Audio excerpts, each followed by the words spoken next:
Hi, I'm Joan Breslin Larson. I'm an independent consultant in assistive technology and a member of the Quiet Leadership Team. Today, we're going to be talking about one of the 8 quality indicators for assistive technology services, the indicator area of professional development. It's important to note that of the 8 indicator areas, 6 of them deal specifically with student services.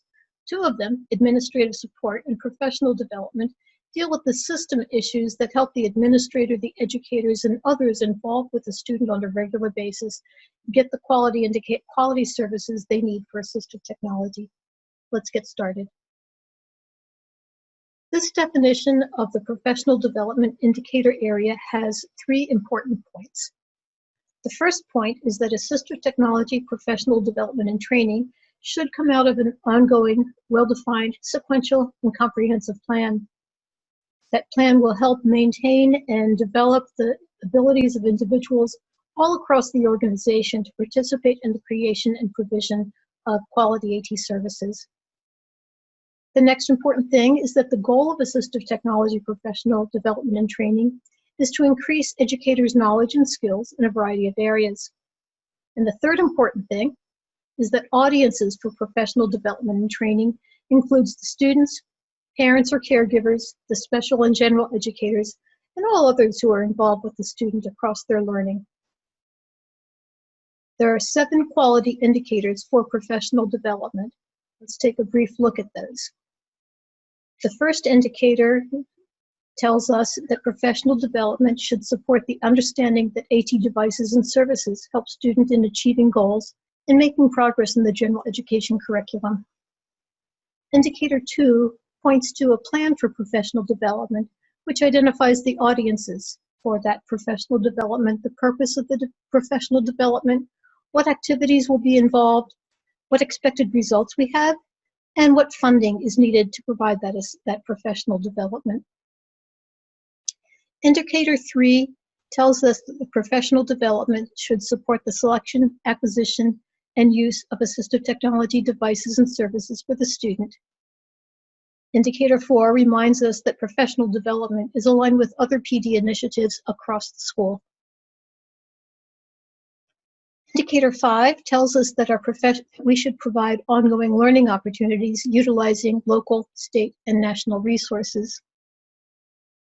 Indicator 6 reminds us that professional development should follow research-based adult learning strategies.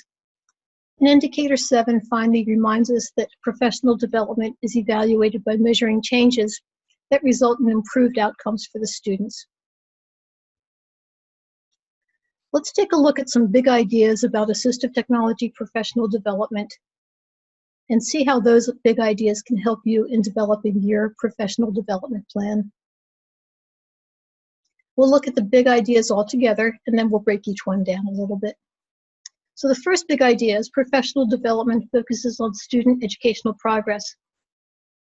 The second big idea is professional development is comprehensive, and it's based on a plan. The third big idea is professional development utilizes a variety of resources. And finally, professional development is ongoing. It's not a one-time and done kind of deal. So the first big idea, professional development focuses on student progress. So we know that professional development focuses on strategies that reduce or eliminate barriers for students. We can use professional development for a variety of purposes. We can have awareness activities that might be an overview of apps that'll get stakeholders really excited about using assistive technology. We can provide professional development that reduce barriers by sharing information on free or low-cost professional development activities. Or we can provide information on procedures and guidelines to help ensure consistent access to assistive technology for students. And the most important reason to provide professional development in AT is to allow students to use AT so that they can progress in their goals and objectives and make progress in the general education curriculum. Professional development can eliminate misconceptions about assistive technology. Sometimes our colleagues may not know about assistive technology and believe that it provides a student with extra benefit. Our professional development activities can help eliminate that myth and help others understand that AT is part of supporting students in being able to show what they know and can do. Professional development will target audiences that include all of those who support the student. Let's think about a student who uses a speech-generating device. As we think about who needs professional development, there's some real obvious targets. The speech and language pathologist, the general educator who needs to provide access to vocabulary that will allow the student to actively engage in the curriculum, the special educator who supports the student across their day, the physical therapist who needs to provide professional development about seating, positioning, and access methodologies. Let's think a little bit about the bus driver. Well, what does a bus driver need to know about assistive technology? Well, the bus driver is involved in ensuring that the student and the speech-generating device are transported safely to and from school every day. So the school bus driver needs to know a little bit about how to safely stow that device so that the student will be able to get it to and from home. The school lunch lady will also need some professional development. She needs to know that she no longer should be dependent on the paraprofessional to say the student wants tacos, but that there's going to be a machine generating the words, "I'd like tacos, please," and that she should actually pay attention to that student's new voice. So the professional development for the bus driver, the school lunch lady, is far less robust than some of the others in the student's day, but everyone needs to be involved at some point. And the final idea is that the really important fact that IDEA includes the need for professional development in the definition of AT services.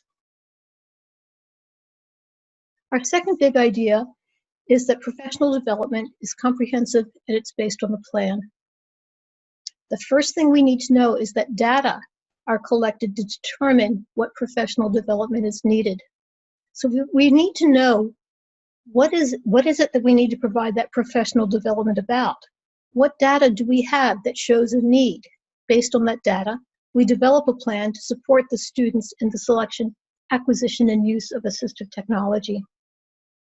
And the professional development then provides a focus on the selection, acquisition, and use of AT for students. While we focus on that, consider what we need to know about local protocols and practices to consider AT. What funding streams or local resources are in place to access AT tools for student use? Do we already have a device or apps available through the district, or do we need to look at other options to obtain it? Do we need professional development about the range of possible funding streams to obtain necessary AT for a student? And as we think about the acquisition, are we sharing enough information about a range of tools? Are we limiting it to what students can have based on what we can easily deliver? So make sure we provide professional development that covers all of those ways so that students have what they need. We need to include information that's relevant to the audience. Are we reaching the right audience? For example, I personally get really excited about professional development on switches. I love working with switches. And so if I'm providing that professional development, and I'm really excited about choosing the right color switch, but I'm presenting it to a group of teachers, of students with learning disabilities, they might be intrigued. They might think it's fun, but it's really not going to apply to supporting the students that they serve on a regular basis. So basically that professional development will not result in good outcomes. We need to make sure that the professional development is evaluated to ensure that it meets the learner's needs to support students. Did the professional development make the change it was supposed to make for the student? So if you're providing professional development on supports for generating written work, you need to know what their current status is to determine if that professional development has been successful. So what do we know about how students are writing? How complex is their language use? How accurate is their spelling? What other things do we know about the written work?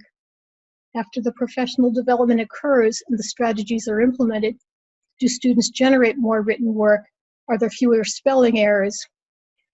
Are there checks in place to ensure that the professionals, the participants in the learning opportunities, have the knowledge to implement the new strategies?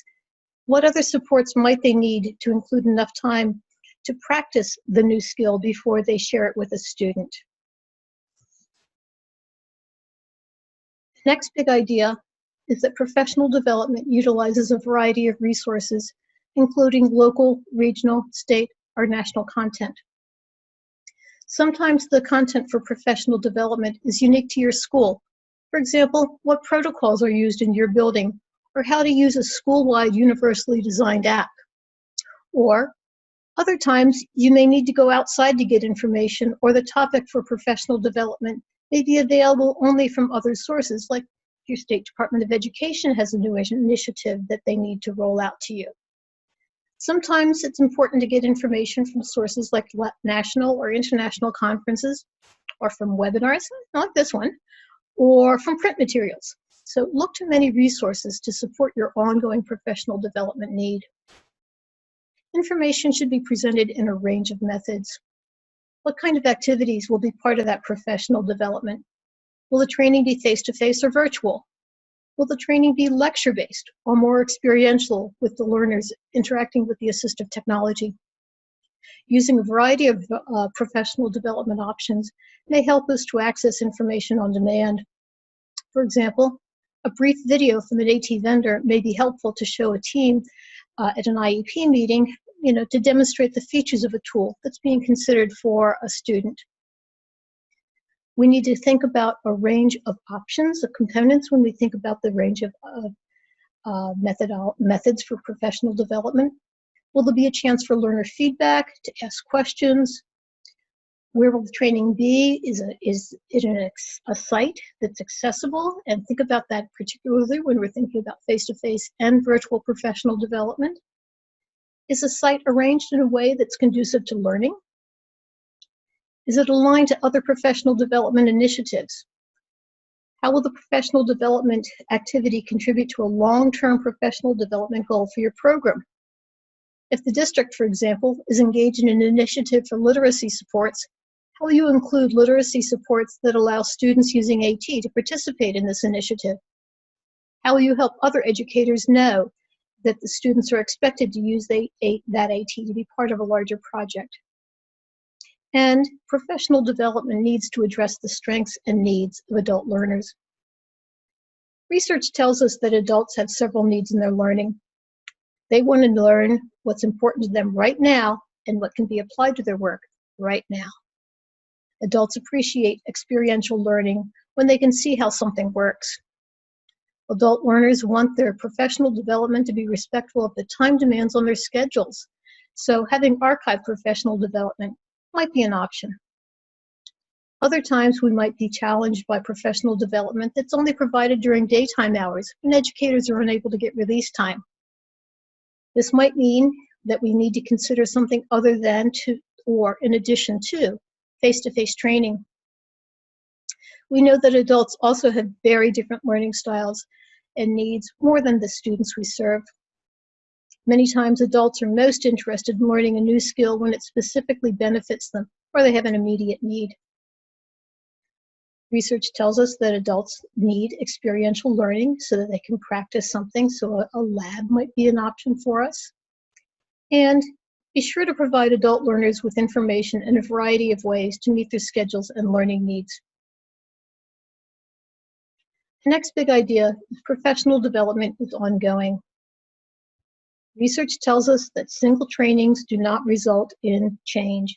Our experience tells us a single learning experience will not result in anything more than awareness.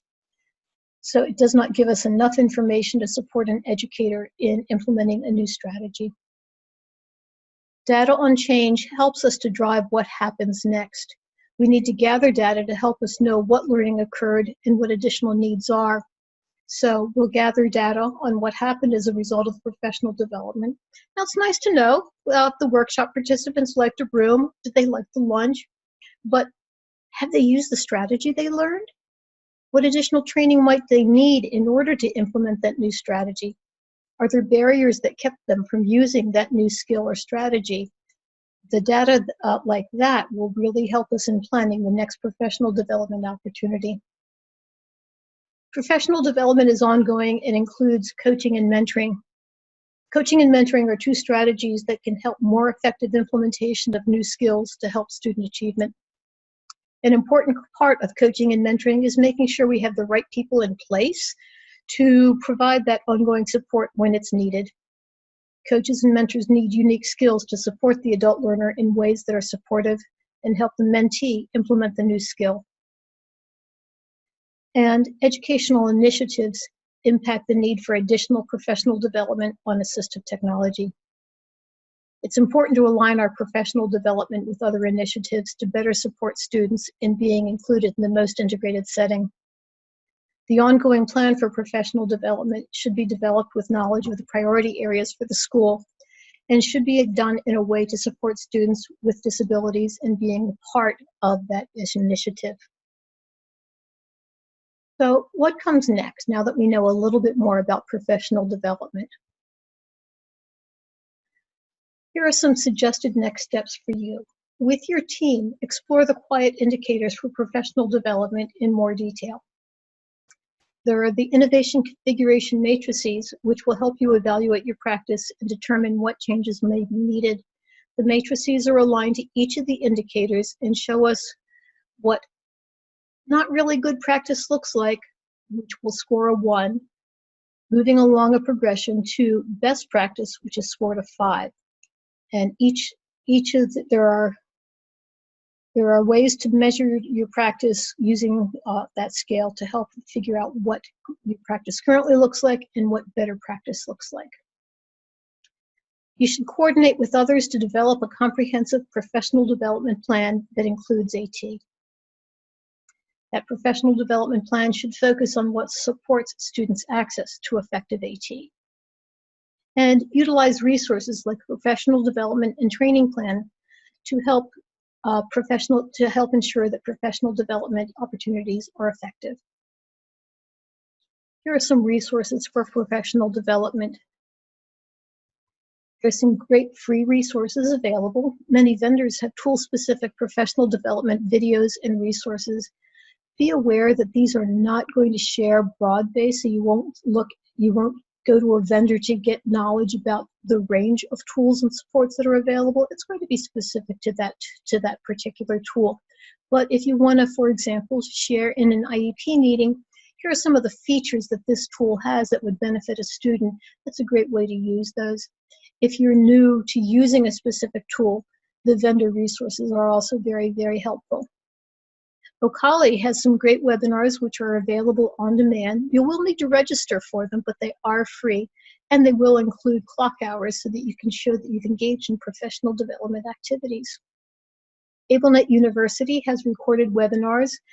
This is unique that even though it's a vendor-provided webinar, they are not specific to AbleNet tools and resources, but talk about how to use assistive technology for the student to have access to the curriculum. The Center for Technology and Disability has a wide range of resources, both in print and online, webinars available on demand. And then electronic mailing lists, such as the Quiet List, are great resources for getting ongoing professional development information. Included in this webinar are some resources for you.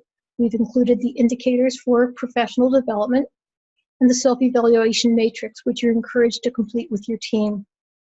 There is the guiding document for professional development, which puts in some of the things we've talked about with a little bit of more narrative to help you understand that better. And then the Assistive Technology and Professional Development Planner, which will help you put together a plan for comprehensive professional development. Here are some other resources that would be of value to you. The Quiet's website, www.quiet.org, has a wide range of information and supports that help us think about assistive technology. The book, Quality Indicators for Assistive Technology, a comprehensive guide to assistive technology services, is available from CAST Publishing. And you can always contact the Quiet Leadership by reaching out to us at the email address, quietleadership@gmail.com, and we'll be happy to respond to you. Thanks for watching today, and I hope this has been of value.